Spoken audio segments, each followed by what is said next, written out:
boyfriend has set me a knitting challenge. And this might just be the most ridiculous thing I've ever made in my life. So I have to make Thanos. And not just regular sized Thanos, life-sized Thanos. How tall is Thanos, Omar? So 8'3". 8'3". So I'm 5'4", so it's only like 3 foot taller than me, so that can't be that bad. Just this head is 90 stitches wide, and look how tiny his head is. Dad. Every time I add something to this, it gets more and more terrifying. I am inevitable. Is this what you wanted? Part 2 coming soon. Part 2 of knitting life-size Thanos. And before you ask, yes, I am regretting starting this. So I've updated my little dimensions drawing to include his neck, chest and torso. Oh, it's going to be so big. So you can't tell yet, but this is going to be his neck. And this is going to be his pec. Check out this juicy Adam's apple. And voila, he has a neck. Cupcake break. Say it. I am inevitable. His neck's finished, and this is the front of his vest, and it's going to look a lot better when it's finished, I promise. Stay tuned for part 3. Part 3 of making life-size Thanos. Why do I do this? These are the bits I've made for his vest. Ta-da! Now we gotta bling this vest up. Excuse me, sir, why are your clothes so complicated? Here's all the bling, now to sew it on in a Matilda-style montage. Ooh, ooh, ooh, ooh, ooh.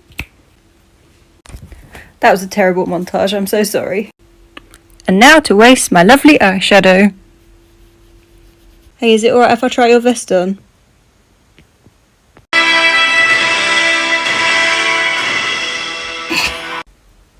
Part 4 coming soon. Part 4 of knitting life-size Thanos. So first I had to sort of cover up the armholes with what would be his torso, I guess. So my brother wore it while I sewed it on. And then to stuff him, because he's so massive, I actually had to use a double duvet. So this is a whole double duvet that is used as the stuffing. And then this is what it looks like with me next to it. Yay! And then I sewed on some shoulders, and this is what they look like. And then I made some biceps, which are huge. And when I sewed them on, I realised I hadn't sewn them on properly, so I had to undo it all. And I was like, me.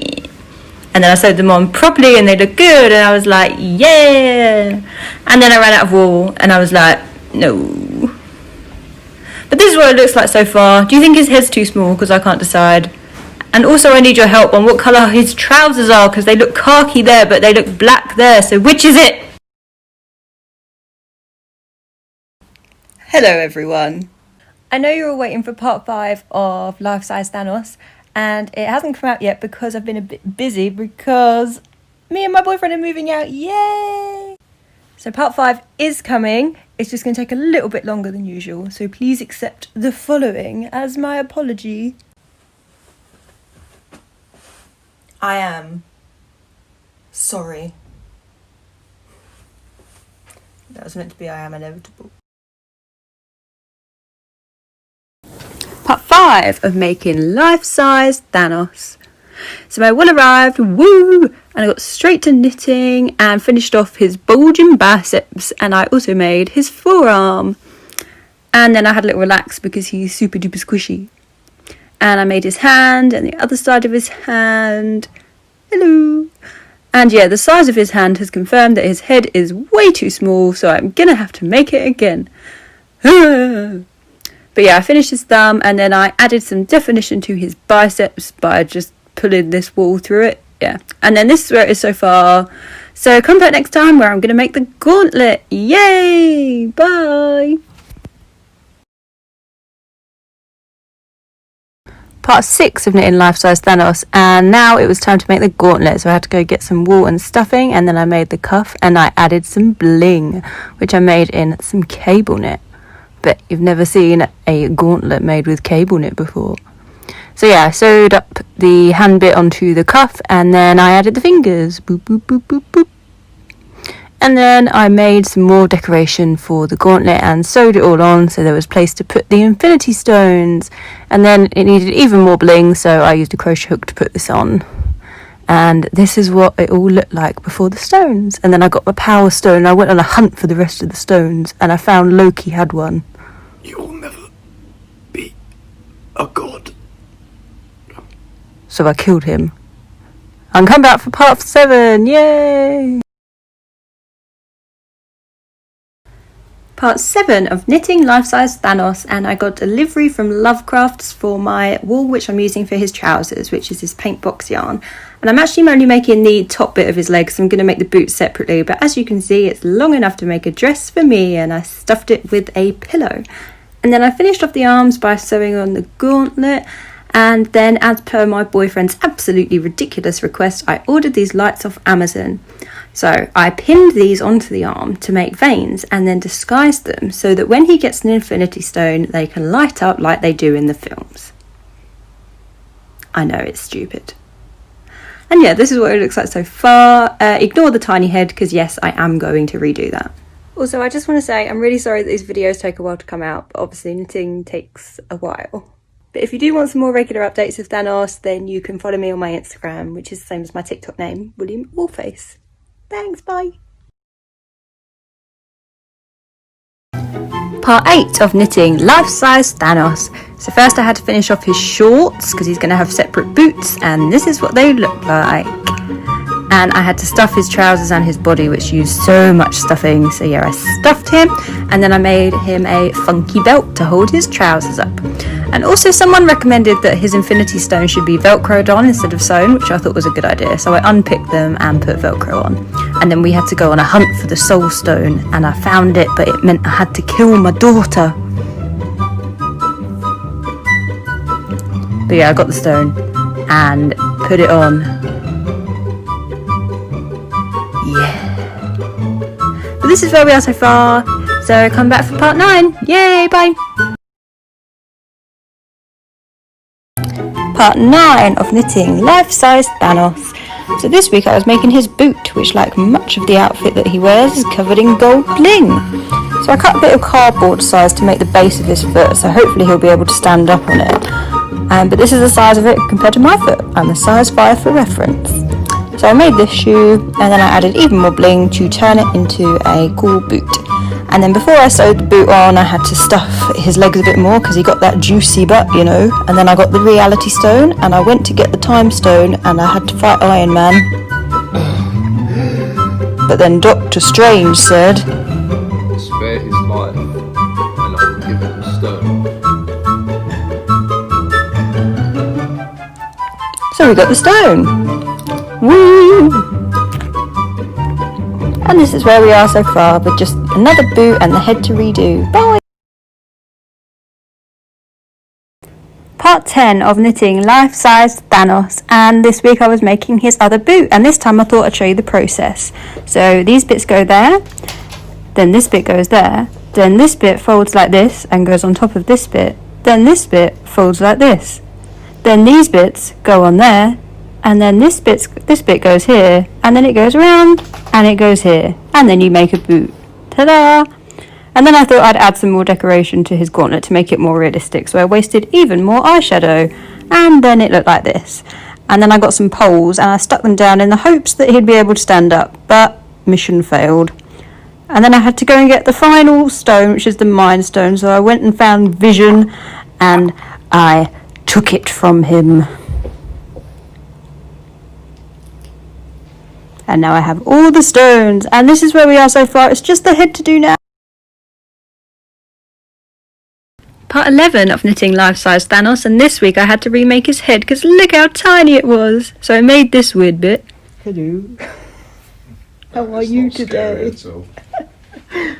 And tried to be funny. And then I made some little eyeballs which I pinned in place, and then I sewed these in, and then I had to pinch the knitting on top to make his cool eyebrows. And then I made some little cheek inserts so that he could have those puffy cheeks. And I made these cool lips and sewed over them so they look like that. And then I made his bumpy chin, which is bumpy for some reason. And then I did some more eyeshadow work to give it that contour look. And this is the new head. And here it is compared to the old one, so you can see for size reference. So we're so nearly there now, just the neck to do and to try and make him stand up. Bye!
Hey y'all wanted me to show you how to make a bucket hat, so I'm about to show you. So first thing you want to do is chain 4, and then you're going to insert your hook into that first chain so you can make a little circle without having to make a magic circle, because I don't know how to do that.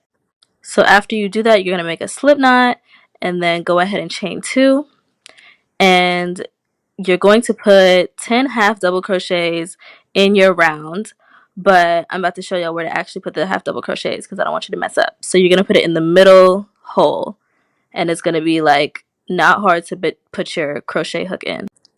So when you've done your 10 half double crochets, you're just going to slip stitch into that first half double crochet, and then you're going to tighten so that you don't see a hole anymore. And then you're going to chain 2 and insert 2 half double crochets in each of the stitches that you just made. And then you're going to slip stitch into that last one and chain 2.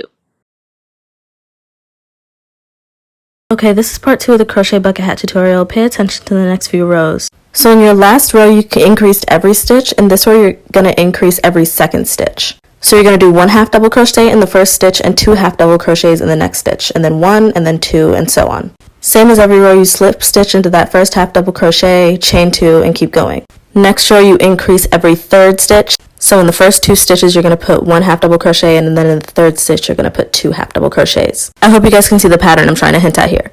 The next row, you want to increase every 4th stitch, and after that, you want to increase every 5th stitch, and so on and so forth, until it's the width that you want for your head. When I make hats for myself, I usually do 8 or 9 rows. I'm doing this for my little sister, so I'm going to make about 6 rows. I ended up doing 7 rows. So that's the very top of the hat. Okay, I explained that best as I could in 60 seconds. I'm sorry if it was confusing. Like for part 3.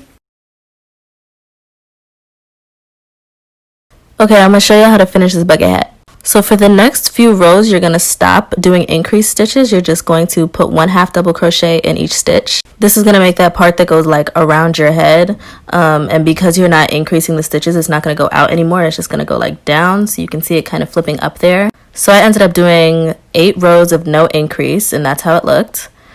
And now it's time to work on the brim. So the first row of the brim is no increase, but you're going to be working in the front loops only. So I hope you guys can see that. It's front loops only. And that's going to make it like go outwards. And then super important, you're going to look at the last time you did an increase row and see how many of those that you did. So if your last increase on the 7th stitch, this time you're going to do your increase on the 8th stitch and then keep doing increasing around the entire brim. Once you've reached your desired brim length, you just cut and fasten off and you are done with your bucket hat. Thanks for watching. Tell me what other tutorials you guys want me to do.